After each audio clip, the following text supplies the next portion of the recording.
എല്ലാവർക്കും നമസ്കാരം. G live മീഡിയയിലേക്ക് ഏവർക്കും സ്വാഗതം.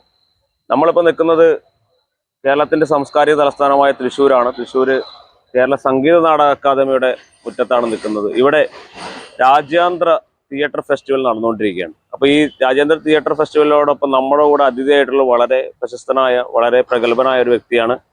നാടകത്തെയും സിനിമയും ഒരുപോലെ സ്നേഹിക്കുന്ന, നാടകവും സിനിമ ഒരുപോലെ കൊണ്ടുപോകുന്ന ഒരു വ്യക്തിനെ എല്ലാവർക്കും അറിയാം. ഡിസംബർ എന്ന് പറയുന്ന സിനിമയിലെ നായകനാണ്. ഒപ്പം തന്നെ ഒരുപാട് വേദികളിൽ നാടകം കളിച്ച്, ഒരുപാട് സ്ഥലത്ത് നാടകം കളിച്ച് റെക്കോർഡുള്ള ഒരു മനുഷ്യനാണ്. നമുക്ക് സ്വാഗതം ചെയ്യാം. മഞ്ജുളൻ ചേട്ടാ, നമസ്കാരം. നമസ്കാരം.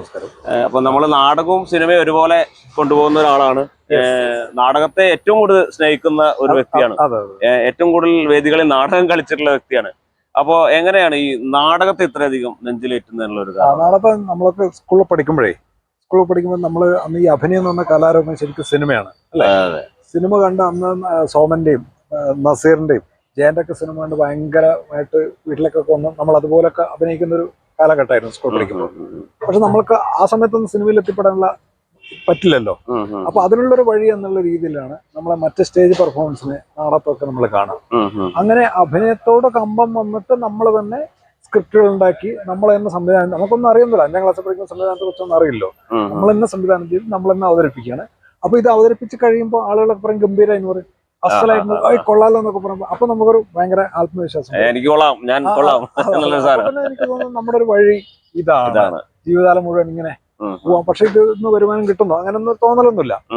ഇങ്ങനെ ജീവിച്ചു പോവാൻ ഇതാണ് നമ്മുടെ തൊഴിലിന് അങ്ങ് തീരുമാനിക്കുകയാണ് സ്കൂൾ കാലഘട്ടം. അങ്ങനെയാണ് ഇതിലേക്ക് വരുന്നത്. അങ്ങനെയാണ് നാടകത്തിലേക്ക് വരുന്നത്.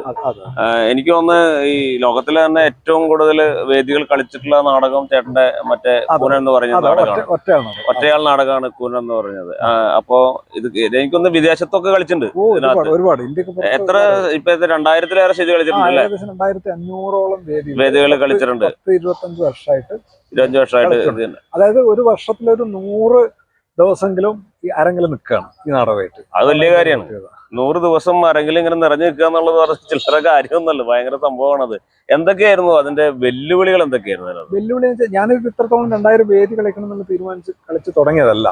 ഒരു ചെറിയൊരു അതായത് ഒരു പാട്ടുകാരൻ പറഞ്ഞു കഴിഞ്ഞാൽ അപ്പൊ പാട്ട് പാടും, ഒരു മിമിക്രിക്കാരൻ അപ്പൊ മിമിക്രി ചെയ്യാൻ പറഞ്ഞ് മിമിക്രി ചെയ്യും, ഒരു ചിത്രകാരന് ഒരു പേപ്പറും പേനും കൊടുത്ത് ഒട്ടമത്തിന് ഒന്ന് വരക്കണമെന്ന് പെട്ടെന്ന് വരക്കാൻ പറ്റും. പക്ഷെ ഒരു നടനെ സംബന്ധിച്ച് മൂപ്പരൊക്കെ എന്ത് ചെയ്യാൻ പറ്റും എന്നുള്ള ഒരു അന്വേഷണത്തിന്റെ ഭാഗമായിട്ട് ഒരു 5 മിനിറ്റ് അല്ലെങ്കിൽ ഒരു 10 മിനിറ്റുള്ള ഒരു ആക്ടിങ് പീസ് കയ്യിൽ ഉണ്ടാവുക എന്നൊരു ധാരണയോടുകൂടി എന്തൊക്കെ ചെയ്യണം എന്നുള്ള തീരുമാനിക്കുക. അങ്ങനെ ഇരിക്കുകയാണ് സൂര്യ ഫെസ്റ്റിവലിന്റെ പ്രധാന നാടകത്തിന് മുമ്പായിട്ട് ചെറിയ കുഞ്ഞു നാടകം ചെയ്യാൻ വേണ്ടിയിട്ട് ജയപ്രകാശ് ഉള്ളൊരു മാഷ് അവിടെ സൂര്യ ഫെസ്റ്റിവൽ ഏൽപ്പിക്കുന്നത്. അപ്പൊ അതിൽ അഭിനയിക്കാൻ വേണ്ടിയിട്ട് എന്നെ മാഷ് വിളിക്കുകയാണ്. അപ്പൊ ഞാന് കുമാർ വിനോദ് എന്ന 3 സുഹൃത്തുക്കളും കൂടിയിട്ട് 10 ദിവസം 10 കുഞ്ഞു നാടകങ്ങൾ ചെയ്യാം. എല്ലാം 5 മിനിറ്റ് 10 മിനിറ്റ് വീതമുള്ള. അതിലൊന്നായിരുന്നു കൂനൻ. അപ്പൊ ഞാൻ ആഗ്രഹിച്ചതും പറയല്ലേ, വൈദ്യൻ കൽപ്പിച്ചതും പറഞ്ഞ പോലെ ഞാൻ ആഗ്രഹിച്ച സാധനം എന്റെ കയ്യിലേക്ക് വന്നു. പിന്നെ ഞാൻ കളിച്ച് അതൊരു ആക്ടേഴ്സ് പീസാണ്. അപ്പൊ കളിച്ച് ഞാനത് 1.25 മണിക്കൂർ വരെ അത് കളിക്കുണ്ടായി. രാജ്യത്തിന്റെ അകത്തും പുറത്തുമായി ഒരുപാട് വേദികൾ ഒരുപാട് ഗൾഫ്, യൂറോപ്പ് ഒക്കെ. ഈ കൂനൻ എന്ന നാടകത്തിലൂടെയാണോ ഈ സിനിമ ഡിസംബർ എന്ന് പറയുന്ന സിനിമയിലേക്ക് വരുന്നത്? കൂനൻ ചെഗുവേര നാടകം ചെയ്തിട്ടുണ്ട്. ചെഗുവേര നാടകം തന്നെ സിനിമയിലേക്ക് എൻട്രി ചെയ്യിപ്പിച്ചു. ചെഗുവേര കണ്ടിട്ട് നമ്മുടെ രതീഷ് അമ്പാട്ട് അസോസിയേറ്റ് ഡയറക്ടർ, മറ്റേ എന്താണ് ഈ സിനിമയുടെ നമ്മുടെ ഇപ്പൊ ലേറ്റസ്റ്റ് വന്ന കുറെ സിനിമകൾ അദ്ദേഹത്തിനുണ്ട്. നമ്മുടെ എന്താ പറയാ, വിജുമേനോന്റെ ഒക്കെ സിനിമ തല്ലുകേസ് അതാണോ? അല്ല നമ്മുടെ എന്നാത്താൻ കേസോട് അല്ല, അതല്ല. എന്താ പെട്ടെന്ന് പേര് വരാത്തത്?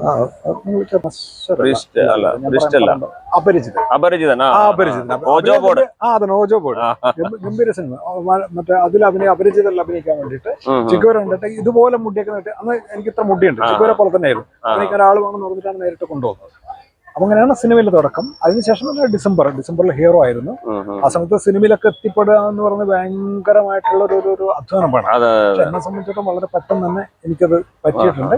പക്ഷെ തുടർന്ന് സിനിമയിൽ അതുപോലെ ഗംഭീരമായിട്ട് നിലനിന്ന് പോകാൻ പറ്റിയിട്ടില്ല. പക്ഷെ അതിൽ എനിക്ക് വേറെ പ്രശ്നങ്ങളൊന്നും കാണുന്നത്, ഞാൻ ഇതേപോലെ നാടകത്തിൽ വളരെ സജീവമായിട്ട് ഗൾഫിലും യൂറോപ്പിലൊക്കെ ഒരുപാട് നാടകങ്ങൾ സംവിധാനം ചെയ്യുന്നുണ്ട്. ഓരോ വർഷവും വലിയ മേജർ പ്ലേസ് ഡയറക്ട് ചെയ്യുന്നുണ്ട്. അതിന്റെ കൂടെ ഞാൻ പറഞ്ഞില്ലേ, ഒരു ഒരു വർഷത്തിൽ 100 ദിവസങ്ങളിൽ 100 സ്റ്റേജുകൾ കളിക്കും. കളിച്ചോണ്ടേയിരിക്കും. അത് ഈ ഡിസംബർ എന്ന് പറയുന്ന സിനിമ എനിക്ക് തോന്നുന്നു ആ സമയത്ത് ക്യാമ്പസുകളിലെ ഭയങ്കരമായിട്ട് ഒരു ഇമ്പ്രസ് ചെയ്തത്. നല്ല അതിൽ പാട്ടുകളൊക്കെ ഭയങ്കര സ്നേഹത്തുമ്പി നീയിലെ കൂടെ എന്നുള്ള പാട്ട് ഇപ്പോഴും എനിക്കത് ഓർമ്മ ഉണ്ടായിരുന്നു. ഒരു പ്രണയ നായകൻ. അപ്പൊ ഡിസംബർ എന്നുള്ള സിനിമയിൽ അഭിനയിക്കുമ്പോ അതിനുശേഷം പക്ഷെ പിന്നീട് ആ ഒരു ത്രൂ ഔട്ട് കിട്ടിയില്ലെന്ന് തോന്നുന്നു. ഇല്ല, സിനിമയില് ഞാൻ ഒന്നാമത് എന്റെ അടുത്ത് തന്നെയാണ് ഞാൻ അതിന്റെ ഒരു ഫോളോ അപ്പ് കൃത്യമായി നടത്തിയില്ല. ഞാൻ എനിക്കിപ്പോ നാടകമുണ്ട്, കാരണം നാടകം കളിക്കുമ്പോൾ കിട്ടുന്ന ഒരു വല്ലാത്തൊരു സന്തോഷമുണ്ട്. അപ്പൊ അതൊരു അപ്പോഴത്തേക്കുള്ള സന്തോഷത്തിന് വേണ്ടി നാടകവേദിനെ കൂടുതൽ ആശ്രയിച്ചു.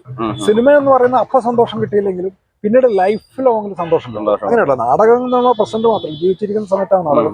സിനിമ എന്ന് പറഞ്ഞാൽ മരിച്ചു കഴിഞ്ഞാലും നമ്മൾ ഓർമ്മിക്കപ്പെടും, ഉണ്ടാവും. കാരണം അന്ന് ആ തിരിച്ചറിവ് ചിലപ്പം ഇല്ലാതെ പോയതായിരിക്കാം. അത് സിനിമയെ പ്രധാനമായിട്ട് മുന്നണി നിർത്താതെ പോയത്.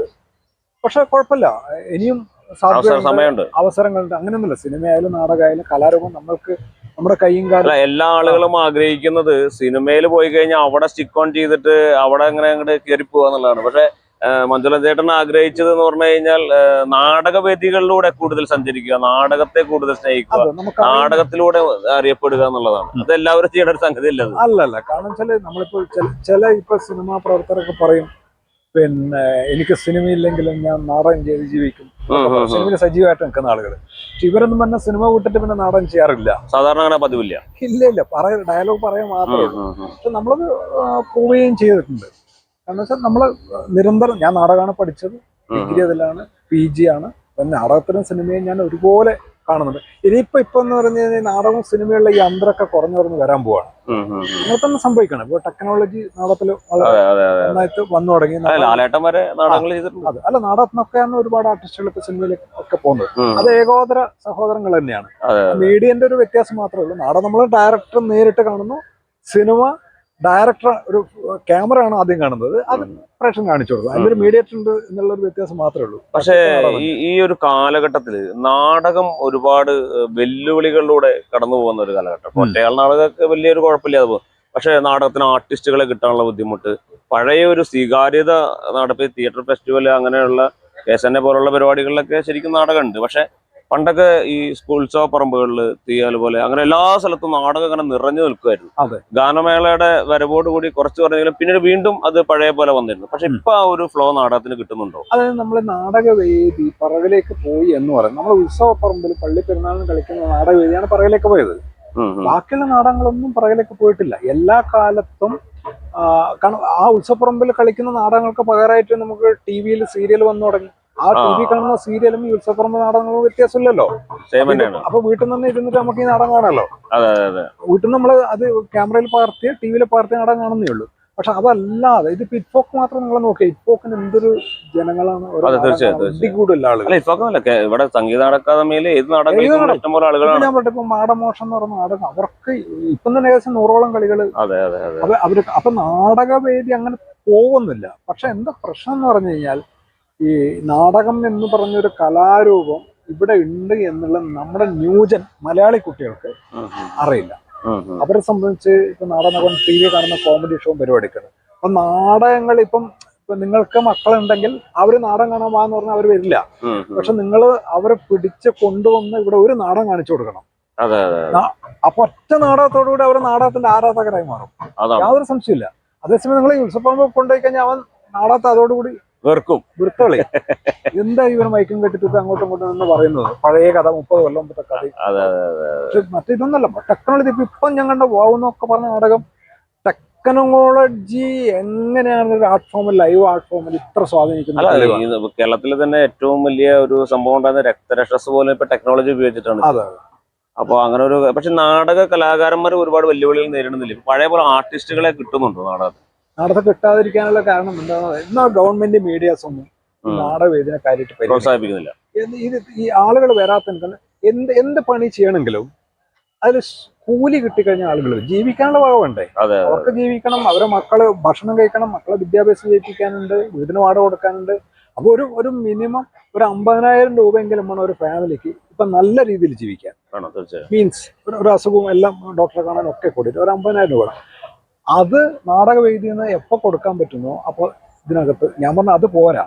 എല്ലാ ആളുകളും സാധാരണക്കാരന് ജീവിക്കാൻ 50,000 രൂപ ആവശ്യമായി വരുമ്പോൾ ഒരു നാടക പ്രവർത്തകന് ജീവിക്കാൻ 1,00,000 രൂപ കിട്ടുന്ന ഒരു കാലഘട്ടത്തിൽ നാടകത്തിന് ഭയങ്കര വാല്യൂ ആയിരിക്കും. അത് ഏറെ വൈകാതെ വരും, യാതൊരു സംശയമില്ല. അല്ല, ഇപ്പൊ ഈ കോവിഡ് കാലത്തൊക്കെ നാടക കലാകാരന്മാർ ഒരുപാട് വെല്ലുവിളികളിലൂടെയൊക്കെ കടന്നുപോയ സമയമാണ്. പക്ഷെ അന്നൊന്നും അവരെ സഹായിക്കുകയോ അല്ലെങ്കിൽ അവർക്കൊപ്പം നിൽക്കുകയോ ഗവൺമെന്റോ അല്ലെങ്കിൽ മറ്റുള്ള സംഘടനകളോ ഒക്കെ ഒരു പക്ഷേ കേസന്റെ വരെ അവരുടെ ഒപ്പം ശരിക്കും നിന്നിട്ടില്ല എന്ന് എനിക്ക് തോന്നുന്നു. ഇല്ല അപ്പോ ആ ഒരു അവസ്ഥയില് ഞങ്ങൾ ഇനി മുന്നോട്ട് പോയി കഴിഞ്ഞാൽ ഞങ്ങളുടെ ജീവിതം അത് ഈ പറഞ്ഞ പോലെ ബാധിക്കുമോ എന്നുള്ള ചിന്തയൊക്കെ അവർക്ക് വന്നിട്ടുണ്ടാവാം അല്ലേ? കുറെ ആത്മഹത്യകൾ നടന്നിട്ടുണ്ട്. കലാകാരന്മാർ ആത്മഹത്യ ചെയ്തു, പന്തല പണിക്കാര്, ലൈറ്റൻസ് കൊണ്ടുകാര് ഒക്കെ ആത്മഹത്യ ചെയ്തിട്ടുണ്ട്. കാരണം ഇതൊക്കെ പരസ്പര പൂജ അല്ല. ലൈറ്റൻസ് കൊണ്ടുവരും, പന്തല പണിക്കാരൊക്കെ ലൈവ് ആർട്ടുമായിട്ട് ബന്ധം. അതേസമയം മറ്റ് പെർഫോമൻസിനെ സിനിമയിലൊന്നും ബാധിച്ചില്ല. കാരണം സിനിമയുടെ ഒക്കെ വർക്കുകൾ നടന്നിരുന്നു. ഒരു 2 കൊല്ലം പെൻഡിങ് ആയ വർക്കുകളൊക്കെ ആ സമയത്താണ് കൂടുതൽ നടന്നത്. ലൈവ് ആർട്ടിനെ നന്നായിട്ട് ബാധിച്ചിട്ടുണ്ട്. ഗവൺമെന്റ് വേണ്ട രീതിയിലൊന്നും ആ സമയത്ത് ചെയ്തിട്ടില്ല. അങ്ങനെയാണല്ലോ ഗവൺമെന്റ്. ഞാൻ പറഞ്ഞില്ല, മീഡിയാസും ഇതിനെ ഒരു നമ്പർ 1 ആർട്ട് ഫോം ആയിട്ട് കണക്ക് കൂട്ടുന്ന ഒരു കാലഘട്ടത്തിലാണ് ഇതിന്റെ ഏറ്റവും ഉജ്ജ്വലമായിട്ടുള്ള ടൈമിംഗ് ഉണ്ടാവുക. പക്ഷെ വൈകാതെ സംഭവിക്കും. അല്ല, അപ്പൊ കേരളം എന്ന് പറയുന്ന നമ്മുടെ സംസ്ഥാനത്ത് ഒരുപക്ഷെ നാടകത്തിലൂടെ വിപ്ലവം സൃഷ്ടിച്ച ഒരു സംസ്ഥാനമാണ്. നാടകത്തിലൂടെ വിപ്ലവകരമായ ഇതുണ്ടാക്കുകയും ഒരുപാട് പേരിൽ മാറ്റം കൊണ്ടുവരികയും ഇപ്പോൾ അടുക്കളയിൽ നിന്ന് രംഗത്തേക്കുള്ള നാടകങ്ങളിലൂടെയൊക്കെ തുടങ്ങിയ നമ്മള് ഒരുപക്ഷെ കമ്മ്യൂണിസ്റ്റ് പാർട്ടിയുടെ ഒക്കെ വളർച്ച തന്നെ നാടകത്തിലൂടെയായിരുന്നു. പക്ഷെ ആ കാലഘട്ടത്തിൽ സ്ത്രീ കഥാപാത്രങ്ങൾ പഴയ പോലെ നാടകങ്ങളിലേക്ക് വരാത്ത ഒരു കാലഘട്ടത്തിലൂടെയാണ് നമ്മൾ കടന്നു പോകുന്നത്. ഒരുപാട് സ്ത്രീകൾ, പണ്ടൊക്കെ സ്ത്രീകൾ ഇഷ്ടം പോലെ നാടകത്തിൽ അഭിനയിക്കാൻ വരുമായിരുന്നു. പക്ഷെ ഇന്ന് ആ ഒരു സ്ഥാനത്തിലേക്ക് വരുന്നില്ല. അതെന്തുകൊണ്ടായിരിക്കും? അത് പണ്ട് കാലത്ത് നാടകത്തിൽ അഭിനയിക്കുന്ന നടിമാരെ കുറിച്ച് മോശം അഭിപ്രായമാണ്. വേശ്യകൾക്ക് തുല്യമായിട്ടാണ് നടിമാരെ കണ്ടത്. നടി എന്ന് പറഞ്ഞാൽ ഭയങ്കര മോശം പദമായിരുന്നു. ഇത് അന്ന് പണ്ട് എന്ന് പറഞ്ഞാൽ ഒരു 20 വർഷം നടിമാരെ കാര്യം മാത്രമല്ല, നേഴ്സുമാര് ഭയങ്കര മോശമായിരുന്നല്ലോ. നേഴ്സുമാരെന്ന് പറഞ്ഞു കഴിഞ്ഞാൽ ഹോസ്പിറ്റലിൽ വേശ്യാവൃത്തിക്ക് പോകുന്ന ആളുകൾ എന്നുള്ളൊരു ധാരണ മലയാളികൾ വെച്ച് പുലർത്തിയിട്ടുണ്ട്. പക്ഷെ ഇപ്പൊ മാറിയില്ലേ? ഇപ്പൊ നേഴ്സ് എന്ന് പറയുന്നത് ഡോക്ടർക്ക് തുല്യമായിരുന്ന ഏറ്റവും മികച്ച പ്രൊഫഷനായി മാറിയിരിക്കുക. ലോകം മുഴുവൻ നേഴ്സുമാരെ ഏറ്റവും മികച്ച ജോലിക്കാരായിട്ട് അംഗീകരിക്കുക. അപ്പൊ ആ ഒരു മാറ്റം നാടകത്തെ സംഭവിച്ചിട്ടില്ല. അപ്പൊ അതുകൊണ്ടാണ് ആ ചീത്തപ്പേര് ഏത് കാലഘട്ടത്തിലാണ് മാറുന്നത്, അന്നേരം ഇവർക്ക് സ്ത്രീകൾ രംഗത്തേക്ക് വരുള്ളൂ. മാറാൻ ഏറ്റവും സാഹചര്യമുള്ള സ്ഥലം നമ്മൾ ഏറ്റവും കൂടുതൽ നവോത്ഥാനം ഏറ്റവും കൂടുതൽ സ്ത്രീകൾക്ക് വേണ്ടി സംസാരിക്കുകയും ചെയ്യുന്ന ഒരു കാലഘട്ടത്തിലൂടെ നമ്മൾ നടന്നു പോകുന്നത്. അപ്പൊ തീർച്ചയായിട്ടും മാറില്ല വേണ്ടത്. അതിന് ഗവൺമെന്റ് സപ്പോർട്ട് ചെയ്യണം, ഇവിടുത്തെ സാംസ്കാരിക സംഘടനകളെ സപ്പോർട്ട് ചെയ്യണം. പക്ഷെ വേറെ കാര്യം ഞാൻ പറയാം, സിറ്റിയിൽ മാറിയിട്ടുണ്ട്. ഇപ്പൊ എറണാകുളം പോലുള്ള സിറ്റി, തിരുവനന്തപുരം പോലുള്ള സിറ്റി, തൃശ്ശൂർ, കോഴിക്കോട് പോലുള്ള സിറ്റിയിൽ നാടകം കളിക്കാൻ വേണ്ടി ഭയങ്കരമായിട്ട് സ്ത്രീകൾ, അതിഗംഭീര സ്ത്രീകൾ ഇറങ്ങിയിരുന്നു സിറ്റിയിൽ മാത്രം. പക്ഷെ നാട്ടിൻപുറത്ത് ഇതേ നാടക പ്രവർത്തനം അവരെ പോയി കഴിഞ്ഞാൽ നാട്ടിൻപുറത്തെ ആളുകൾക്ക് മനോഭാവം മാറിയിട്ടില്ല. നടിമാരെ കാര്യം വീട്, കേരളത്തില് സ്ത്രീകളുടെ തന്നെ അവസ്ഥ എന്താണ്? വളരെ മോശമാണ്. അപ്പൊ അതിന്റെ പരിചയത്തിൽ നാടകത്തിലും കാണാൻ പറ്റുള്ളൂ. പക്ഷെ 7 മണി കഴിഞ്ഞാൽ രംഗത്തേക്ക് വിടുന്നുണ്ടോ? എന്തിനെങ്കിലും റിഹേഴ്സൽ ചെയ്യേണ്ടതൊക്കെ രാത്രിയല്ലേ? അത് ശരിയാണ്. അല്ല, ഞാൻ ചോദിക്കുന്നത് എന്താ പറയുക, ഇപ്പോഴത്തെ കുട്ടികളൊക്കെ കുറച്ചും കൂടി ഒരു കുറച്ചുകൂടി പ്രോഗ്രസീവ് ആയിട്ട് അല്ലെങ്കിൽ കുറച്ചുകൂടി പുരോഗമനപരമായി ചിന്തിക്കുന്ന കുട്ടികളായതുകൊണ്ട് തീർച്ചയായിട്ടും ഈ നാടകത്തിലേക്ക് വരില്ലേ വേണ്ടത്? ശരിക്കും വരികയാണ് വേണ്ടത്. അത് സിറ്റിയിൽ സംഭവിക്കുന്നുണ്ട്. ഇപ്പൊ ഞാനിത് ഇന്ന് രാവിലെ സ്കൂൾ ഓപ്പറ ഒരു പൂനെ എന്നുള്ളൊരു പെർഫോമൻസ് ഉണ്ട്. 4 സ്ത്രീകളാണ്. ആ സ്ത്രീകൾ 4 പെൺകുട്ടികൾ, യുവതികളാണ്. സിനിമയെ പോലും അതിനേക്കാളും മികച്ചു നിൽക്കുന്ന പെർഫോമൻസുമായിട്ട് ആകാരം കൊണ്ടാണെങ്കിലും രൂപഭാവങ്ങളെ കൊണ്ടാണെങ്കിലും അവരുടെ പ്രതിഭകളെ കൊണ്ടാണെങ്കിലും ഏറ്റവും മികച്ച രീതിയിലുള്ള സ്ത്രീകൾ, പെൺകുട്ടികൾ, യുവതികളാണ് ഇന്ന പെർഫോമൻസ്. പക്ഷെ ഇതെന്തറിയോ, ഇതെനിക്ക് തോന്നുന്നു കേരളത്തിലാണ് ഈ പ്രശ്നം ഉള്ളതെന്ന് എനിക്ക് തോന്നുന്നത്. കേരളത്തിന് ഞാനിപ്പോ ഡൽഹിയിലേക്കുള്ള സമയത്ത് അവിടേക്ക് ഇഷ്ടംപോലെ ആൾക്കാർ നാടകം എത്രയോ മറ്റേ സ്ത്രീകൾ വരുന്നുണ്ട്. അല്ല, ഇവിടെ 7 മണി സിറ്റിയിൽ ആരെങ്കിലും സ്ത്രീകളെ അതാണ് ഞാൻ പറഞ്ഞത്, ബസ്സിൽ കാണാൻ പറ്റുമോ? അതാണ് ആ സാമൂഹ്യ അന്തരീക്ഷം മാറിക്കഴിഞ്ഞാൽ സ്ത്രീകൾ രാത്രി ഏറ്റവും കൂടുതൽ പുരോഗമനം പറയുന്നത് നമ്മുടെ നാട്ടിൽ എന്തുകൊണ്ട് അങ്ങനെ ഒരു മാറ്റം വരുന്നില്ല എന്നുള്ളതാണ്. പറയുന്നില്ലേ ഉള്ളൂ, പ്രവർത്തനത്തിലില്ല. അതല്ലേ പറഞ്ഞു. ഇപ്പോഴും നാടകം തോന്നിയ നാടകം കാണാൻ വരുന്നു, തോന്നിയപ്പോൾ നാടകം ഇറങ്ങിപ്പോകുന്നു. നാടകം ഭയങ്കര വാല്യുബിൾ ആണ്. 10 മിനിറ്റ് മുമ്പ് നമ്മൾ വന്നിരിക്കണം. അതിന് കുറെ ഡിസിപ്ലിനും കാര്യങ്ങളുണ്ട്. കണ്ടു കഴിഞ്ഞിട്ടും ആർട്ടിസ്റ്റുകളെ കണ്ട് വിഷ് അറിയിച്ചിട്ട് പോകേണ്ട അങ്ങനെ ഒരു കൾച്ചറൊക്കെ ഉണ്ട് ലോകം മുഴുവൻ. അതൊന്നും നമ്മൾ പാലിക്കാറില്ല. അങ്ങനെ ഒരു സംസ്കാരം കൂടി വരണം. കാരണം ഞാൻ പറഞ്ഞത്, ഇത് വിലയില്ലാത്തൊരു പരിപാടിയല്ല, വിലയുള്ള. കാരണം ഞാൻ എപ്പോഴും പറഞ്ഞു, നിങ്ങൾക്ക് ദൈവത്തിൽ വിശ്വാസം ഇല്ലായിരിക്കും, എന്ത് വേണം ചെയ്യാം. പക്ഷെ കലാകാരന്മാർ, പ്രത്യേകിച്ച് നാടക പ്രവർത്തകർ, കാരണം ലൈവ് പെർഫോമൻസ്, അതാണ് നാടകം മാത്രം, ലൈവ് പെർഫോമൻസ് ചെയ്യുന്ന ആളുകളൊക്കെ ദൈവത്തിന്റെ വരദാനം കിട്ടിയിട്ടുള്ള ആളുകളാണെന്ന് ഞാൻ പറയും. അസാമാന്യമായ കഴിവുകളുള്ള ആളുകളാണ്. ആ കഴിവിനെ സമൂഹവും സ്റ്റേറ്റും മാനിക്കേണ്ടതുണ്ട്. ആ ഒരു ഇതിപ്പോ കിട്ടുന്നില്ല. ഈ ഇപ്പൊ ചേട്ടന്റെ ഒരു ഇതിലേക്ക് വരികയാണെങ്കിൽ ഇപ്പൊ ഈ ഒരു യാത്രയിൽ എത്ര നാടകങ്ങൾ ചെയ്തിട്ടുണ്ടാവും? ഞാൻ 100-500 നാടകത്തിലൂടെ കടന്നുപോയിട്ടുണ്ട്. നടന്നു പോയിട്ടുണ്ട്. 10-30ഓളം നാടകങ്ങൾ സംവിധാനം ചെയ്തിട്ടുണ്ട്. ഉം, ഉം, ഉം. ഒരു ഞാൻ പറഞ്ഞ 10-400ഓളം നാടകങ്ങളിൽ അഭിനയിച്ച് സാങ്കേതിക ഘടകങ്ങളും ലൈറ്റിങ്ങും മേക്കപ്പും സിറ്റിംഗ്സും ഒക്കെ ആയിട്ട് പോയിട്ടുണ്ട്. പ്രധാനമായിട്ട് ജീവിതത്തിൽ പറയുകയാണെങ്കിൽ ഒരു 10-20 നാടകങ്ങളേ ഉള്ളൂ. മൈൽ സ്റ്റോൺ പറയാം, 10-20 നാടകങ്ങൾ. പക്ഷെ 500ഓളം നാടകത്തിലൂടെ കടന്നു പോയിട്ടുണ്ട്. ഞാൻ ഒരു സിമ്പിൾ ഒരു ചെറിയൊരു കുസൃതി ചോദ്യം ചോദിക്കണം. ഇപ്പൊ നാടകവും സിനിമയും ചെയ്ത ഒരാളാണ്. അപ്പൊ ഒരു ചോയ്സ് വരാണ്, നാടകം സിനിമ, ഏതായിരിക്കും ആദ്യം ചോയ്സ്? ഒരേ സമയം നാടകം അഭിനയിക്കാനും ഡേറ്റ് ഫിക്സ് ചെയ്തത് ഏതാണോ ആദ്യം അതിനാണ് പ്രിഫറൻസ്. അല്ല, രണ്ടും ഒരേ സമയം ഡേറ്റ് ഒരു സ്ഥലത്ത്. ഇപ്പൊ ഒരു ഉദാഹരണം, ചേട്ടൻ ഒരു നാടകം ഒരു സ്ഥലത്ത് ചെയ്യണം, തൃശ്ശൂർ ചെയ്യണം എന്ന് പറഞ്ഞു. അപ്പൊ അതേ സമയത്ത് തന്നെ വേറൊരു സംവിധായകൻ ഒരു പ്രൊഡക്ഷൻ കമ്പനി വിളിച്ചിട്ട് പറയാണ് സിനിമയിൽ അഭിനയിക്കാൻ പറഞ്ഞു. കരാർ ചെയ്തിട്ടില്ല, രണ്ടിനും വിളിക്കാണ്. അപ്പൊ ഏതായിരിക്കും? സിനിമക്കാണ് പോകും. പിന്നെ കേരളത്തിൽ അതേ രക്ഷയുള്ളൂ, സിനിമക്ക് പോയിട്ട് കാര്യമുള്ളൂ. അല്ല, സിനിമയിലൂടെ രക്ഷപ്പെടാൻ പറ്റുള്ളൂ. അപ്പൊ രക്ഷപ്പെടലല്ല, നമ്മൾക്ക് ഇപ്പൊ ആളുകള് അംഗീകാരം തരുന്നതും ആളുകൾ പൈസ തരുന്നതും സിനിമയാണ്. അതല്ല നമ്മൾ ഇത്ര നേരം സംസാരിച്ചോണ്ടില്ല. അല്ല, ഒരു സിനിമാക്കാരൻ നാടകത്തിലേക്ക് വന്നിട്ട് ഇപ്പൊ ചേട്ടൻ ഡിസംബറിലെ നായകനായിരുന്നു, വേറെ ഒരുപാട് സിനിമകളൊക്കെ ചെയ്തിട്ടുണ്ട്. അപ്പൊ ഈ നാടകമൊക്കെ ചെയ്ത് ഇങ്ങനെ ഇറങ്ങി വരുമ്പോ അപ്പോൾ ഉള്ള ഒരു പ്രേക്ഷക പ്രതികരണം എങ്ങനെയാണ്? ഗംഭീരാണ്. അതല്ല ഇത്രയും കാലം അനുഭവിച്ചത്. അപ്പൊ അതുകൊണ്ടാണ് ആദ്യം ചോയ്സ് സിനിമ എന്ന് പറയുന്നത്. അല്ല, നിങ്ങളിപ്പോ നാടകത്തിന്റെ കാര്യമല്ലേ? അല്ല, അതാ ഞാൻ ചോദിച്ചത്. അതിന്റെ ഒരു ബാക്കിയാണ് ഞാൻ ചോദിച്ചത്. ഒരു നാടകം ചോയ്സ്, ഒരു സിനിമ. അപ്പൊ നിങ്ങൾ ആദ്യം പറഞ്ഞ സിനിമ ചോയ്സ് സിനിമ എന്ന് പറഞ്ഞു. അപ്പൊ ഒരു നാടകക്കാരൻ അല്ല അതിന് എനിക്ക് തിരിച്ചറിവുണ്ട്. എന്താന്ന് പറഞ്ഞാൽ ഞാനത് നേരത്തെ പറഞ്ഞു കഴിഞ്ഞു. നാടകം അപ്പൊ കിട്ടുന്നൊരു അനുഭൂതിയാണ്. അത് വേണ്ടോളം ഞാൻ അനുഭവിച്ചു കഴിഞ്ഞു. സിനിമ അപ്പൊ ചിലപ്പോ അനുഭൂതി കിട്ടില്ല. പക്ഷെ ചിലപ്പോ 1-2 മാസം കഴിഞ്ഞിട്ടായിരിക്കും അത് തിയേറ്ററിൽ വരുമ്പോഴോ OTT വരുമ്പോഴേക്കും നമുക്ക് അനുഭവം കിട്ടുക. അത് മാത്രമല്ല, പിന്നെ നിരന്തരം ടിവിയിലൊക്കെ വന്നുകൊണ്ടേയിരിക്കും. ഞാനൊന്നും പറഞ്ഞു, ഞാൻ ഇപ്പൊ അപരിചിതൻ, ഞാൻ 25 കൊല്ലം മുമ്പ് ചെയ്താ. ഇപ്പോഴും ആളുകൾ കണ്ടിട്ട് അതിനെ കുറിച്ച് പറയുന്നുണ്ട്. പക്ഷെ ഞാൻ അഭിനയിച്ച ചെഗുവേരനെ കുറിച്ചിട്ട് ഇപ്പൊ ആരും കൂടുതൽ സംസാരിക്കുന്നില്ല. അതുകൊണ്ടാണ് ഞാൻ ചോദ്യം ചോദിച്ചത്. ഒരു സിനിമാക്കാരൻ നാടകം ചെയ്യുന്നതും ഒരു നാടകക്കാരൻ നാടകം ചെയ്യുന്നതും തമ്മിൽ വ്യത്യാസം ഉണ്ടല്ലോ.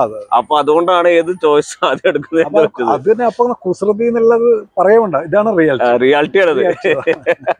അല്ല, ഇനി പുതിയ പ്രൊജക്ടുകൾ ഏതൊക്കെയാണ്? പുതിയത് പിന്നെ നാടകങ്ങൾ ചെയ്യണം.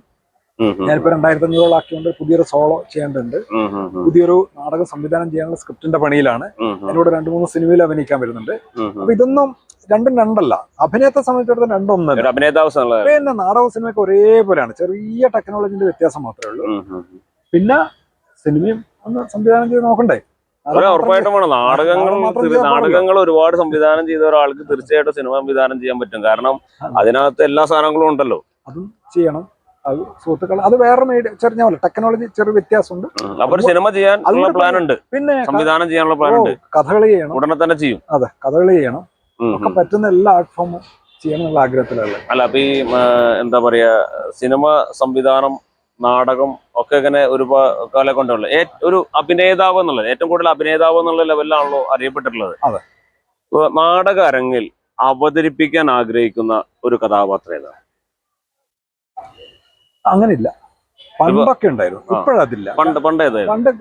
പണ്ട് ഇപ്പൊ കർണനൊക്കെ ഒരു ആഗ്രഹമായിരുന്നു. ഇപ്പൊ അല്ല. കാരണം ഞാൻ ഇപ്പൊ കർണൻ കടന്നുപോയ വഴികളിലൂടെ കടന്നു പോയിട്ട് പല ക്യാരക്ടറുകൾ നമ്മൾ ചെയ്തിട്ടുണ്ട്, ഇപ്പൊ ചെയ്ത് കഴിഞ്ഞിട്ടുണ്ട്. അപ്പൊ ഇപ്പൊ നമ്മൾ ആഗ്രഹിക്കുന്ന കാര്യമില്ല. പക്ഷെ നമ്മള് ഇത്ര കഥാപാത്രം ചെയ്തിട്ടുണ്ടെങ്കിലും മഞ്ജുളൻ ഒരു സാധനം ചെയ്യുമ്പോ അതിനൊരു വെറൈറ്റി ഉണ്ടല്ലോ. കൂനം ചെയ്തപ്പോഴും വെറൈറ്റി 5 മിനിറ്റുള്ള സാധനം 1.25 മണിക്കൂർ ചെയ്തു. അതെ, നമ്മളൊന്നും നോ പ്ലാനിങ് വരുന്നിടത്ത് വെച്ചിട്ട് കാണാം. ചിലപ്പോ അതായിരിക്കാം. പിന്നെ എന്നെ സംബന്ധിച്ചിടത്തോളം ആക്ടർ എന്നുള്ള രീതിയിൽ ഇന്ന ഇമോഷൻ ആണ് എനിക്ക് പ്രധാനം, അങ്ങനെയാണല്ലോ. ഒരു ക്യാരക്ടർ ചെയ്യാന്ന് പറഞ്ഞാൽ ആ ഇമോഷനായിട്ട് ബന്ധപ്പെട്ടു അങ്ങനെയല്ല. കാരണം ഞാൻ ചിലപ്പോ ചില ക്യാരക്ടറിലൂടെ ആ ഇമോഷനിലൂടെ കടന്നുപോയപ്പോ കിട്ടുന്ന ഒരു ആത്മീയ സുഖം ഉണ്ടാവും. ഒരു മെഡിറ്റേഷനിലുണ്ട്, ആക്ടിങ്ങിലുണ്ടല്ലോ, അറിയാം. അപ്പോൾ ഈ ആക്ടിങ്ങിലൂടെ കിട്ടുന്ന ആ ഒരു മെഡിറ്റേഷൻ പവർ എപ്പോഴാണ് നമുക്ക് കിട്ടുന്നത്, അതായിരിക്കും നമ്മുടെ ക്ലൈമാക്സ്. ഞാൻ ചെഗുവേരയിൽ അനുഭവിച്ചിട്ടുണ്ട്, പൂനലിൽ അനുഭവിച്ചു കൊണ്ടേയിരിക്കുന്നു. ഇനി വരാൻ പോകുന്ന ചില ക്യാരക്ടറിൽ കിട്ടും. ഇതിനിടയ്ക്ക് ഒരിക്കൽ മറ്റേ ഏറ്റവും കൂടുതൽ ചർച്ച ചെയ്തുകൊണ്ടിരിക്കുന്നത് 2-ാമൂഴത്തില് ഭീമനെ ചർച്ച ചെയ്തുകൊണ്ടിരിക്കുന്ന സമയമാണ്. അതിപ്പോ ഋഷഭ് ഷെട്ടിയോ മോഹൻലാലിയോ എന്നൊക്കെ ഒരിക്കൽ ഈ ഭീമൻ എന്ന് പറയുന്ന കഥാപാത്രം ചേട്ടൻ ചെയ്യും, ചേട്ടൻ മറ്റേ ആരെങ്കിലും അവതരിപ്പിക്കുന്നൊക്കെ ഉള്ള ഒരു ചർച്ച ഞാൻ കേട്ടിരുന്നു. അതെ, എന്നെ ഇങ്ങനെ സമീപിച്ചിട്ട് അന്നേരം ഞാൻ വേറെ തിരക്കിലായി പോയി. നമ്മളൊരു നാടകം, അതൊരു പ്രൊഫഷണൽ നാടക ഗ്രൂപ്പാണ് വിളിച്ചത്. നമ്മൾ അതിൽ പോയി ജോയിൻ ചെയ്ത് നമ്മൾ 1-2 വർഷം അതിൽ ഇതാവും, ലോക്കായി. കാരണം നമുക്ക് വേറെ കുറെ കാര്യങ്ങൾ, എന്നെ സംബന്ധിച്ചിടത്തോളം എനിക്ക് ഈ നിരന്തരം ഡെയിലി കളികളുടെ പ്രൊഫഷണൽ ട്രോപ്പ് കളിക്കാൻ എനിക്ക് താല്പര്യമില്ല. ഞാൻ അങ്ങനെ നിന്നു. ചെഗ്വേര നാടകത്തിലെ ഏകദേശം 10-300ഓളം കളികൾ കണ്ണൂർ സംഘടനയിൽ ഞാൻ ചെയ്തിട്ടുണ്ട്. ആ ഒരു അനുഭവം മതി. കാരണം വെച്ചാല് നമ്മളൊരു അതുപോലെ ഗ്രൂപ്പിൽ നിന്ന് കഴിഞ്ഞിട്ട് നടന്നുള്ള രീതിയിലുള്ള ക്രിയേറ്റിവിറ്റി കുറച്ച് കഴിയുമ്പോൾ നമുക്ക് നഷ്ടമാവും. ഭയങ്കര മെക്കാനിക്കലാണ്. 10-50 കളി കഴിഞ്ഞ പിന്നെ ഭയങ്കര മെക്കാനിക്കൽ, അത് അനുഭവിച്ചിട്ടുണ്ട്. ഇപ്പൊ ഞാൻ ഈ കൂനൻ നടത്ത സോളോ ഡ്രാമയിൽ ഞാൻ ആ മെക്കാനിക്കൽ അല്ലാതെ എങ്ങനെ ഒരു നടൻ 1-ലേറെ 100-ലേറെ 1000-ലേറെ വേദികൾ കളിക്കാം എന്ന് ഞാൻ സ്വയം പഠിച്ചു കഴിഞ്ഞു. അപ്പൊ അതുകൊണ്ട് തന്നെ എനിക്കൊരു ഒരു വേറെ തരത്തിലുള്ള നാടകത്തിലേക്ക് പോയി കഴിഞ്ഞാൽ ഇനി അഡ്ജസ്റ്റ് ചെയ്യാൻ പറ്റില്ല. നമ്മൾ എന്നും ക്രിയേറ്റീവ് ആയിട്ട് ഇന്ന് കളിച്ചല്ല നാളെ കളിക്കാം, നാളെ മറ്റന്നാൾ, അങ്ങനെ കളിക്കാൻ പറ്റുന്ന ഒരു വേദിയാണ് ഇപ്പൊ. അതിന് ഞാൻ ഭയങ്കരമായിട്ട് എൻജോയ് ചെയ്യാണ്. ശരി. അപ്പൊ കൂനൻ ഇന്ന് കണ്ട കൂനല്ല നാളെ കാണും. അല്ല, അപ്പൊ കൂനൻ തന്നെ ഒരുപാട് 2500 ആണെങ്കിൽ 2500 വേർഷൻ കൂനനെയാണ് നമ്മൾ കാണുന്നത്. ഉറപ്പായിട്ടും. അപ്പൊ ഒരു നടൻ എന്ന നിലയിൽ ഇപ്പൊ ഒരുപാട് കഥാപാത്രങ്ങൾ ചെയ്തിട്ടുണ്ടാവല്ലോ, അതിൽ ഏറ്റവും സംതൃപ്തി നൽകിയിട്ടുള്ള കഥാപാത്രം ഏതാണ്? അങ്ങനെ ഉണ്ടോ? അതോ എല്ലാ നാടക കഥാപാത്രം? അല്ല, ഞാൻ പ്രധാനമായിട്ടും പറഞ്ഞു, ഒന്ന് ചെഗ്വേരയാണ്. ചെഗ്വേര എന്താ ലോകത്തിലെ ഏറ്റവും വലിയ വിപ്ലവകാരി, അപരന് വേണ്ടി, സമൂഹത്തിന് വേണ്ടി സ്വയം ബലിയാടായിട്ടുള്ള അത്രയും ധീരത എന്ന് പറയുന്നത് ഒരു എന്താ പറയാ, സൈക്കിക് പ്രോബ്ലം വരെ ആയിട്ടുള്ള ഒരു മഹാനായ മനുഷ്യനാണ്. ധീരത എന്ന് പറയുന്നത് അത് എളുപ്പമല്ല. അങ്ങനെ ഒരാൾക്ക് രൂപവും ഭാവവും കൊടുക്കാൻ പറ്റി, അതും 25 കൊല്ലം. അതാണ് ഒന്ന്. പിന്നെ ഈ കൂനന് പക്ഷെ ഇപ്പോഴും ഞാൻ പറഞ്ഞു ഇങ്ങനെ വളർന്നുകൊണ്ടേയിരിക്കണം, പല തലത്തിലൂടെ കടന്നു. ഇത് രണ്ടാണ് പ്രധാനമായിട്ട്. പിന്നെ ഞാൻ സംവിധാനം ചെയ്തിട്ടുള്ള കേളു എന്ന് പറഞ്ഞ നാടകമുണ്ട്. അതിന്റെ കേളു എന്ന് പറയുന്ന ആ സെൻട്രൽ ക്യാരക്ടറും എന്നെ വല്ലാതെ ഹോണ്ട് ചെയ്തിട്ടില്ല. 3 കഥാപാത്രങ്ങളാണ് നമ്മുടെ ജീവിതത്തിൽ ഏറ്റവും കൂടുതൽ ഇതായിട്ടുള്ളത്. ഇന്നിപ്പോ ഈ ഒരു കാലഘട്ടത്തിൽ ഇപ്പൊ നമ്മളിപ്പോ വളരെ ഡേഞ്ചർ ആയിട്ടുള്ള ഒരു സിറ്റുവേഷനിലൂടെ സഞ്ചരിച്ചുകൊണ്ടിരിക്കണം. ഇപ്പൊ ഒരു അരങ്ങിൽ ഒരു കലാകാരനെ സംബന്ധിച്ച് എന്ത് അവതരിപ്പിക്കണം, എങ്ങനെ അവതരിപ്പിക്കണം, ഏത് കഥാപാത്രം സൃഷ്ടിക്കണം, അല്ലെങ്കിൽ ഏത് സൃഷ്ടി ഉണ്ടാക്കണം, എഴുത്തുകാരൻ, ഒരു കലാകാരൻ, സംവിധായകൻ, സിനിമ ആരോ ആയിക്കോട്ടെ, അതിനൊക്കെ ഭയങ്കര ലിമിറ്റേഷൻസ് വരികയാണ്. ഇതിന്റെ കഥാപാത്രം ചെയ്താൽ അത് വിവാദമാവും, അത് ചെയ്യാൻ പാടില്ല, കഥാപാത്രത്തിന്റെ പേരുകൾ വരെ പ്രശ്നങ്ങളാണ്. ഒരു അങ്ങനെയൊക്കെയുള്ള ഒരു കാലഘട്ടത്തിലൂടെയാണ് കടന്നു പോകുന്നത്. അപ്പോ ഒരു നാടകക്കാരൻ അല്ലെങ്കിൽ സിനിമാക്കാരൻ എന്നുള്ള ലെവലില് അതൊക്കെ ഒരു വെല്ലുവിളിയാണ് ആയിട്ടാണ് കാണുന്നത്. അതിനെങ്ങനെയാണ് നോക്കി കാണുന്നത്? ശരിക്കും വെല്ലുവിളിയാണ്. ഒരു നടനെ സംബന്ധിച്ചിടത്തോളം നടനല്ല ഇത് ശരിക്കും വെല്ലുവിളി. ഒരു രചയിതാവിനും അല്ലെങ്കിൽ അതിന്റെ സംവിധായകനും അല്ലെങ്കിൽ ആ സംഘത്തിനുമാണ്. നടൻ എന്ന് പറയുന്നത് സംവിധായകൻ പറഞ്ഞ് കൊടുത്ത് ഓക്കെ, സ്വന്തം ആത്മാവുണ്ട്, എന്നാൽ പോലും ഫൈനലായിട്ട് അയാളുടെ തീരുമാനങ്ങളാണ്, സംവിധായകന്റെ തീരുമാനം. അപ്പൊ അവർക്കാണ് റെസ്ട്രിക്ഷൻ കൂടുതൽ ബാധിക്കുക. എൻ്റെ ഒരു അഭിപ്രായത്തില് ഈ റെസ്ട്രിക്ഷൻ അവഗണിക്കണം എന്നാണ് ഞാൻ പറയാം. അപ്പൊ ഇവിടെ പ്രശ്നങ്ങൾ ഉണ്ടാവും, അടിയടക്കും, അല്ലെ, ആളുകളൊന്ന് ഉപദ്രവിക്കും, ചിലപ്പോൾ ബോംബിടും, കൈയും കാലം വിട്ടും ഒക്കെ സംഭവിക്കും. പക്ഷെ അതിന്ന് സേഫ്റ്റി കൊടുക്കേണ്ട ഉത്തരവാദിത്വം ഗവൺമെന്റിന്റെ. അത് ശരിക്കും ഈ കലാകാരന്മാരെക്കാളും കൂടുതൽ പ്രതിസന്ധി പെട്ട് കിടക്കുന്ന ഗവൺമെന്റാണ്. അത് ഏത് ഗവൺമെന്റ് ആയിക്കോട്ടെ. കാരണം അവരെ സംബന്ധിച്ചിടത്തോളം ഇപ്പം മതത്തിന്റെ ഭാഗത്ത് നിന്ന് വന്നോട്ടെ, ജാതിന്റെ ഭാഗത്ത് നിന്ന് വന്നോട്ടെ, സമുദായത്തിന്റെ ഭാഗത്ത് വന്നോട്ടെ, അല്ല സാമ്പത്തികമായിട്ട് മറ്റുള്ള ചിലപ്പോൾ മുതലാളിമാരുടെ ഭാഗത്ത് നിന്ന് വന്നോട്ടെ, എന്ത് പ്രശ്നങ്ങൾ വന്നു കഴിഞ്ഞാലും ഈ റെസ്ട്രിക്ഷൻ വന്നു കഴിഞ്ഞാലും പേടിച്ചിട്ട് പിന്മാറാൻ വേണ്ടി ഗവൺമെന്റ് ആണ് ആദ്യം തീരുമാനിക്കുക. കാരണം അവരെ സംബന്ധിച്ചിടത്തോളം എവിടെയാണ് വോട്ട് ബാങ്ക് കൂടുതൽ, അവരുടെ തീരുമാനത്തിന്റെ കൂടെ ഗവൺമെന്റ് നിൽക്കും. അതാണ് കുറെ കാലങ്ങളായിട്ട്. അപ്പൊ അവർക്ക് എന്താണ്, ഗവൺമെന്റ് കൂടെ നിൽക്കുന്നുണ്ടെങ്കിൽ ഇവർക്ക് ധൈര്യമാണ്. ഞാൻ അങ്ങനെയാണ് അതിനെ കാണുന്നത്. ഗവൺമെന്റ് ആണ് സപ്പോർട്ട് ചെയ്യുന്നത്. ഗവൺമെന്റ് ഈ കലാകാരന്മാർക്ക് സംരക്ഷണം കൊടുക്കണം. ഒരു നാടകം കളിക്കുന്നില്ല, ഇവിടെ കക്കളി എന്ന് പറഞ്ഞ നാടകം നിരോധിച്ചു. അല്ല, ആരാ അതിന്റെ പുറകിൽ കളിക്കണ്ട എന്ന്, കളിക്കരുത് എന്ന് പറയാൻ ഒരു ഭാഗം, അതിന്റെ കൂടെ സപ്പോർട്ട് ചെയ്താരാ?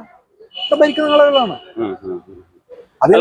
അതിലിപ്പോ പഞ്ചായത്ത് ആയിക്കോട്ടെ, മുനിസിപ്പാലിറ്റി ആയിക്കോട്ടെ, കേരള ഗവൺമെന്റ് ആയിക്കോട്ടെ, അത് ചെയ്യരുത്. ഗവൺമെന്റ് സംരക്ഷണം കൊടുക്കണം.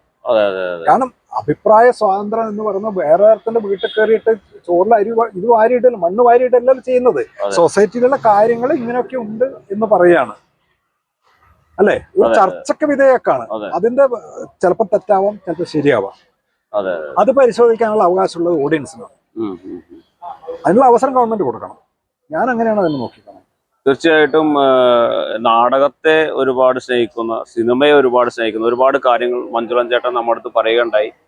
ഒരുപക്ഷെ നാടക അരങ്ങ് ഇത്രത്തോളം നിറഞ്ഞു നിൽക്കുന്നത് ഇത്തരം കലാകാരന്മാരുടെ അർപ്പണ മനോഭാവവും അവരുടെ ഒരു ഡെഡിക്കേഷനും ഒക്കെയാണ്. കാരണം ഇന്ന് ഒരുപക്ഷെ കേരളത്തിൽ ഏറ്റവും കൂടുതൽ വിപ്ലവം സൃഷ്ടിച്ചിട്ടുള്ള നാടകങ്ങളാണ്. അത്തരത്തിലുള്ള നാടക സൃഷ്ടികളിലൂടെയാണ് കേരളം പോലുള്ള പുരോഗമന സംസ്ഥാനങ്ങൾ ഉയർന്നു വന്നിട്ടുള്ളത്. എന്നാൽ ഇന്ന് കേരളത്തിൽ ആ ഒരു പാതയിൽ ഒരുപാട് ചലഞ്ചുകൾ നേരിട്ടുകൊണ്ടിരിക്കുന്ന ഒരു അവസ്ഥയിലാണ് പോകുന്നത്. അപ്പോഴും നാടകത്തെ മുറുകെ പിടിച്ചുകൊണ്ട്, നാടകത്തെ ഒരുപാട് സ്നേഹിച്ചുകൊണ്ട് ഒരുപാട് നാടകപ്രേമികൾ നമ്മോടൊപ്പം ഉണ്ട്. ഇന്ന് ഈ രാജ്യാന്തര നാടക വേദിയുടെ മുന്നിൽ ഈ ഒരു ഇതിൽ തന്നെ ഇത്തരം ഒരാളെ ജി ലൈവ് മീഡിയയിലേക്ക് ക്ഷണിക്കാൻ കഴിഞ്ഞതിൽ വളരെയധികം സന്തോഷമുണ്ട്. ജി ലൈവ് മീഡിയയുടെ പ്രേക്ഷകർക്ക് വേണ്ടി എന്താണ് ഒരു അഡ്വൈസ് കൊടുക്കാനുള്ളത് നാടകത്തെ കുറിച്ച്? നിങ്ങൾ നാടകം കാണാൻ കിട്ടുന്ന ഒരു ചാൻസും കളയരുത്. പ്രത്യേകിച്ച് തൃശ്ശൂർക്കാരെ സംബന്ധിച്ചോളം ഇറ്റ്ഫോക്ക് എന്ന് പറയുന്നത്, ഇറ്റ്ഫോക്ക് തൃശ്ശൂർക്കാർക്ക് മാത്രമല്ല കേരളം മുഴുവനുള്ള നാടകക്കാർക്ക് വേണ്ടിയിട്ടുള്ള വലിയൊരു ഫെസ്റ്റ്. അതുകൊണ്ടാണ് കണ്ണൂരിൽ നിന്നൊക്കെ ഞാനിവിടെ വന്നിട്ടുള്ളത്. അപ്പം നിങ്ങളുടെ വീട്ടു മുന്നിലാണ് കളിക്കുന്നത്. അപ്പം നിങ്ങൾ ആദ്യം കണ്ടിട്ട് എന്താണ് ലോക നാടകം, എന്താണ് ഈ ലോക നാടകത്തിന് മലയാള നാടകവേദിക്ക് സംഭാവന ചെയ്യാൻ പറ്റുക എന്ന ചർച്ചയിൽ നിങ്ങളും പങ്കുചേരണം, നിങ്ങളുടെ അഭിപ്രായം പങ്കുവയ്ക്കുന്നു. അതാണ്. അപ്പോൾ ഇപ്പൊ ഒരു കാര്യം കൂടി കിട്ടി. ഒരു ലോക നാടകങ്ങളും മലയാള നാടകങ്ങളും തമ്മിൽ വളരെയധികം വ്യത്യാസങ്ങളുണ്ട്. ഉറപ്പായിട്ടുണ്ട്. ലോക നാടകങ്ങളിൽ എനിക്ക് തോന്നുന്നു കുറച്ചും കൂടി ഒരു എന്താ പറയാ മുന്നിലാണ് നിൽക്കുന്നത്. എല്ലാ കാര്യത്തിലും അങ്ങനെയല്ലേ? എല്ലാ കാര്യത്തിലും അങ്ങനെയാണ്. അപ്പൊ ആ ഒരു ലെവലിലേക്ക് നമ്മുടെ മലയാള നാടകം എന്തെങ്കിലും ഉയർന്നു വരും? വന്നുകൊണ്ടിരിക്കുകയാണ് കുറച്ചു കാലങ്ങളായിട്ട്. അപ്പോ ഈ ലോക നാടകങ്ങൾ, അതുപോലെ മലയാള നാടകങ്ങളടക്കം ലോകത്തിന്റെ എല്ലാ ഭാഷകളിലുള്ള നാടകം ഇപ്പോക്കിൽ നടക്കുന്നുണ്ട്. മഞ്ജുളൻ ചേട്ടൻ പറഞ്ഞ പോലെ എല്ലാ പ്രേക്ഷകരും അത് കാണണം. അപ്പൊ നാടകത്തെ ഇത്രയധികം സ്നേഹിച്ച ചേട്ടന് ജി ലൈവ് മീഡിയയുടെ എല്ലാവിധ സ്നേഹാദരങ്ങളും നൽകുകയാണ്. ഒരു കലാകാരൻ എന്നുള്ള ലെവലിൽ ഒരു ഹഗ്ഗാണ് തരാൻ ഉദ്ദേശിക്കുന്നത്. അപ്പോൾ എല്ലാവിധ ആശംസകളും. പുതിയ സിനിമകൾ ഉണ്ടാവട്ടെ, പുതിയ നാടകങ്ങൾ ഉണ്ടാവട്ടെ. അതിലൂടെ ഞങ്ങൾക്ക് എല്ലാവർക്കും അത് ആസ്വദിക്കാൻ കഴിയട്ടെ. എല്ലാവിധ നന്മകളും നേരുന്നു. നന്ദി, നമസ്കാരം.